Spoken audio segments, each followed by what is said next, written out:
आकर के गुरुदेव को प्रणाम करते हैं। तो गुरुदेव सबसे पहले ये जो खाली आसन पड़ा है, इस खाली आसन के लिए आशीर्वाद देते हैं, उसके बाद हमें आशीर्वाद देते हैं।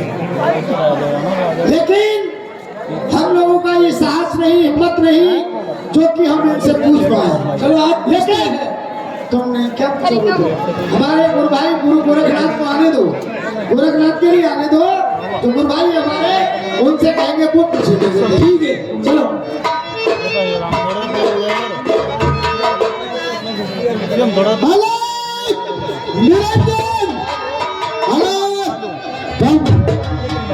मुझे आप गुरुदेव के पास चलना चाहिए। अम्मा खड़ा हो। सारे तीर्थ धाम आपके चरणों में, ये गुरुदेव प्रणाम आपके चरणों में। सारे तीर्थ धाम आपके चरणों में, ये गुरुदेव प्रणाम आपके चरणों में। सारे तीर्थ धाम आपके चरणों में, हे गुरुदेव प्रणाम आपके चरणों में, हे गुरुदेव प्रणाम आपके चरणों में। हेलो गुरुदेव प्रणाम, गुरुदेव प्रणाम। ये क्या मैंने गुरुदेव, गुरु भाई हम खुद तुम्हारा इंतजार कर रहे थे। एक बात चली, हम गुरुदेव से नहीं पूछ पाते हैं। जब हम प्रणाम करते हैं तो गुरु के बराबर जो सिंहासन खाली है, इस खाली सिंहासन को आशीर्वाद दे करके उसके बाद आपके लिए और हमारे लिए आशीर्वाद देते हैं।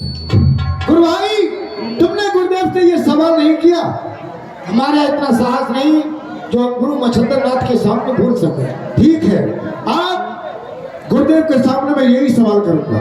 तो आइए गुरुदेव प्रणाम। गुरुदेव मैं ये जानना चाहता हूँ कि मैंने आपका प्रणाम किया लेकिन आपने मुझे आशीर्वाद नहीं दिया, बल्कि आशीर्वाद इस खाली आसन को दिया। इसका क्या रहस्य है? गोरखनाथ, इसका एक रहस्य है। रहस्य ये है कि तुम सब मेरे शिष्य हो और यहाँ के आश्रम की देखभाल तुम ही करते हो।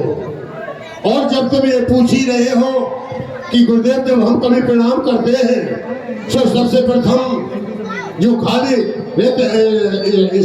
आसन पड़ा हुआ है इसे आप आशीर्वाद देते हैं। इसका एक कारण है गुरुदेव, इसका क्या कारण है? कारण ये है कि मेरा एक शिष्य था भरतरी, वो श्रृंगार शतक लिखने के लिए गया, परंतु पिंगला के प्यार में इतना विभोर हो गया कि उसके 7 जन्म हो गए और यहाँ लौट कर नहीं आया। और न कोई ऐसा शिष्य हुआ कि जो जाकर भरतरी को लाकर इस आसन पर बिठा दे। गुरुदेव, ये साधु समाज में मैं आपसे ये प्रतिज्ञा करता हूँ कि महाराजा भरतरी को पिंगला के जाल से छुड़ा करके और इस खाली आसन पर लाकर बैठाऊंगा। ये मेरा वादा है। गोरख, यदि तुमने ऐसा किया तो हम सच कहते हैं कि तुम्हें इस आश्रम का हम महत्व बना देंगे और उस समय की प्रतीक्षा करेंगे कि वह कौन सा दिन होगा जब आकर के भरतरी जो हमारा शिष्य है इस आसन पर बैठे। सिखा दो मुझे, अरे सिखा दो मुझे साधु संतों की बोली और दे दो मेरे हाथ में भीख मांगने की झोली। अगर महारानी पिंगला में पति बिरता है तो ये आपका शिष्य यति है, अगर वो सती है तो मैं यति हूँ। उसके प्यार से छुड़ा करके महाराजा भरतरी को मैं यहाँ ला दूंगा, ये आपसे प्रण करता हूँ। गोरख, तुमने कहा है कि हे ऋषिराज गुरुदेव, तो हाथ में ले लो कमंडल, गले में डाल लो झोली। जो तुम बोलते हो यही होती है साधु संत की बोली।